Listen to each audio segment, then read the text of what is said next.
Welcome back to Finding Your Frequency.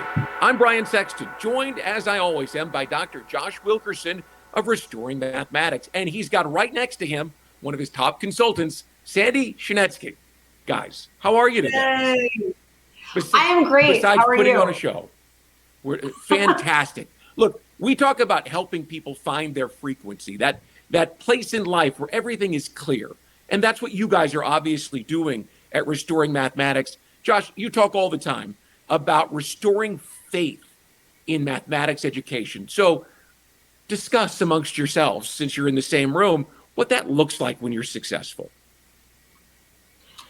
I think it can look a lot of different ways. I think the main thing that we're talking about when we talk about restoring faith in math education is really restoring these big picture concepts that make math this human story, right? It's not just a set of problems to be solved, or it's not just a set of new STEM applications, but there's this human historical narrative to mathematics that we can tap into, and that if teachers are aware of and they can tap into that and they can bring it to life in their classroom and really become these excellent storytellers of mathematics, where they're engaging their students just like an excellent storyteller can take, a really bad story, but bring it to life through their actions, through their voices. Not saying a teacher has to make voices for their addition problems, but engage students in a sense of wonder, like pose a question, let them wrestle around, let them ask questions, and kind of help guide them through that process. To add to that, I think what we've done since the 1900s to now is we've distilled mathematics from what it actually originally was, a form of philosophy and wonder. We've turned it into, what can it do for me? A tool to be used for college, for a job. But that leaves always the question, when am I going to use this? Yeah. If I know I'm going to major in literature, then I don't need to learn math. And if that is the goal of learning math, you're right. You don't necessarily need it if that's what your definition of mathematics is. But see, mathematics was originally about thought and wonder. I think that mathematics, when it comes to restoring, is restoring the beauty and the wonder to the already existing story of mathematics. No one would doubt that there's a story of history, right? We understand that we're all part of the history story. No one thinks the same is true with mathematics. And not just the story historically of mathematics, but the relationship, the human relationship between how mathematics offers us a way to be a part of and understand secrets of the universe. That's powerful and beautiful, regardless of what job you have. We are innately human and designed to think, and mathematics is part of that. And the universe is part of that. And I think that as a teacher, what it would look like is someone, number one, believing that. Okay, so you can't sell what you don't buy. So we have to own that we feel that way. And I think when you feel, you innately tell a story with passion and wonder and love. And so the students I think the goal is the students need to become storytellers in their own right. And we're trying to equip them in our classroom by our actions. Yeah, it's funny. You mentioned the phrase in there in your response, the tagline of, when am I ever going to use this, right? Every math teacher has heard that phrase at some point or another. And it's never like a meaningful one. It's never a student that's so excited. They're like, when do I get to use this information, right? It's always the assumption is they're not going to use it. So it's really just a statement for them of like, this isn't important and I'm checking out. And I think it's helpful for teachers to kind of translate that statement into what a student's actually expressing. What they're really curious about is like, why should I value this? Right. And there's value to be found in mathematics that's separate from just application questions. Right. I think a lot of trends in current math education are really focused heavily on how can you apply math, whether it's in how can you code or how can you do data analysis. Like those are big trending topics, and those are great, and math can do that. But math is so much more than that, and it shapes who we are as people. Like it instills different virtues and values in us. Like it teaches us to be persistent in problem solving. It teaches us to collaborate. It teaches us how to make mistakes and learn from those mistakes gracefully. Like there's just so much that you can go into in math beyond application. Along with empathy. So there's a lot of study in equity in mathematics. It's also big in the research math ed community. This idea that mathematics is kind of a gatekeeper, and people who excel at math have a tendency to make higher salary jobs. But what they're saying is this idea of, well, mathematics should be something for everyone, so everyone has access to it. But I think where the equity in mathematics is a little empty is they're forgetting that bigger picture of the universe and where does that equity come from? It comes from the human dignity, right? So the human dignity of each person getting to explore and be a part of math and the way they think and the creativity there, it creates empathy in a classroom when you encourage students to think differently instead of here's how you do it, step 1, step 2. That takes away the beauty. You could do it this way. Can anyone find a different way to do it? Those are the kinds of conversations that should be happening in a classroom that's classical. Do you So when guys you talk about have? Go ahead.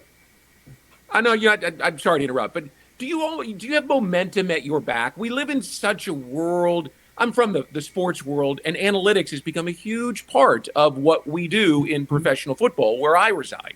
I would have told you when I was in college, I don't need to learn math.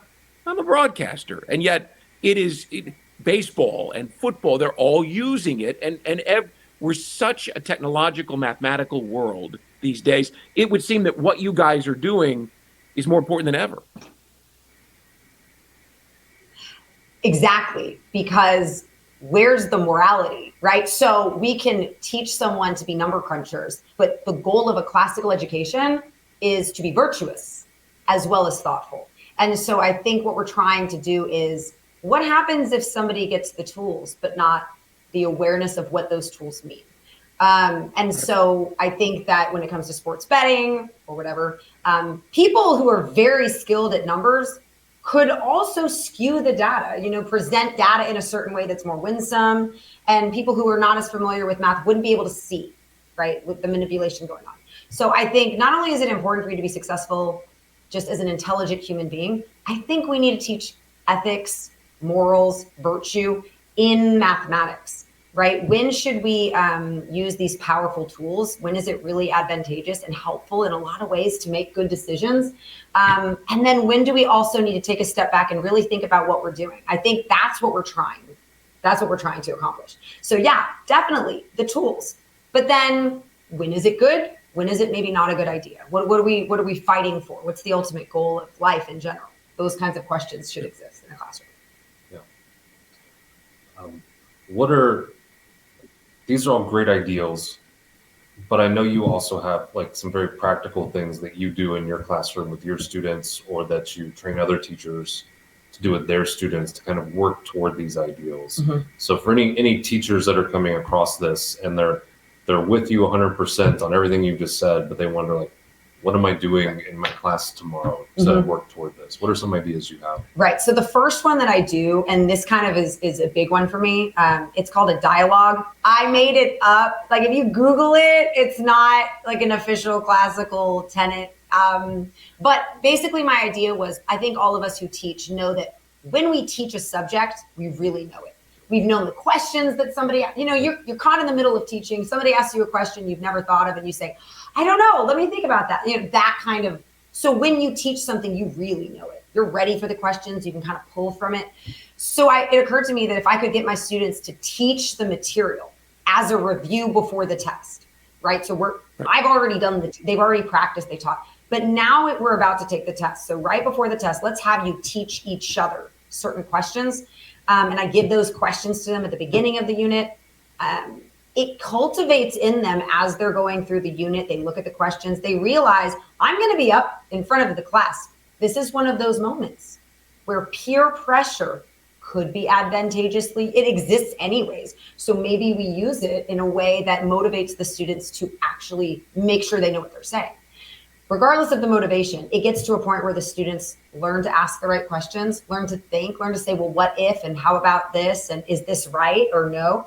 When they're teaching each other, they don't just do it on dialogue day. They've started to do it every day because they know they're going to eventually have to do it. It changes the entire culture of my class.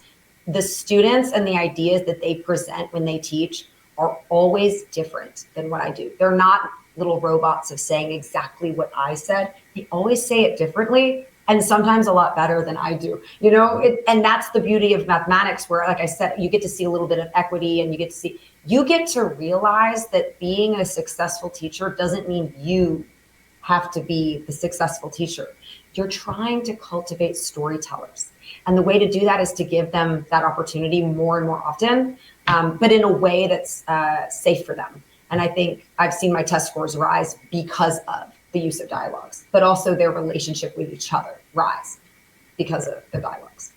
And for a teacher, right, though, that can certainly be a scary thing, because it's giving up some control of where they feel like this ship is headed. Totally. They have a lesson plan, they have a scripted set of questions, and what you're suggesting is really is the dialogue back and forth, where it's a give and take, and it's a human connection, and somebody may say something that's unexpected. So what would your advice be to those teachers that are just scared to give up that kind of control? I would say do it with one unit that you want to try it with. I always think when we're going to schools to train, I never say, the snake oils, this works always, and it will transform your classroom. If anybody ever says that to you as a teacher, just don't listen. Don't listen to them. They're lying. The truth is, it's a finesse. You're going to have to find, there's other teachers that do this, and they all do it just a little differently because they have to find a way that works for them. So I would always say, test it a little bit first. So you're going to try it with one unit, a unit you feel safe letting go of the reins a little bit.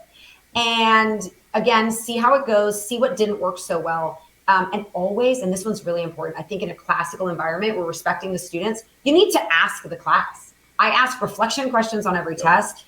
I constantly get them to talk to me. If you don't feel like whole class works, you find that one student that's always honest with you, and you pull them aside. You say, hey, tell me, what do we need to do? What do we need to do to fix this? Like, talk to me. There's always the one brutally honest, super honest, and it helps because we need we're not perfect, right? And so also I think that makes the students feel more comfortable knowing their opinion matters. I care that you understand the activity and why we're doing it. I always tell my students, questions that are rude in other classes are not rude in a math class. Ask me, why are we doing this? Why do I need to show my work? Why do I need to know this? And if I can't give you an answer, I shouldn't be doing it. So if I'm doing an activity, I should be able to give you a reason why we're doing it. Why is it important that we do it? And I think that starting small and then using the feedback to go from there is your best bet. Make it work for you, but don't be afraid. You will fail. It'll be fine. You'll fix it the next day. Your passion and your enthusiasm for what you're doing at Restoring Mathematics just comes screaming through the camera. There need to be more people. You must have a background in drama as well, because you really tell a great story. Thank you. It was marching band, but whatever. It's like the same. It's got to have a lot of enthusiasm. Josh doesn't have to deal with too many personalities, does he? I mean, he's probably got a lot just right there in that room right now. Yeah, same. This is yeah. Same. Mm-hmm. But this tells the story of what you're doing at Restoring Mathematics, and the passion is awesome to see. Thank you guys both for joining us this week. Really appreciate it. We're telling your story, and you're helping us tell your story even better. Great. Happy to help. So that'll do it for this edition of Finding Your Frequency, a part of the Daily News Network. You can look for this and many other things at dailynewsnetwork.com. See you next time.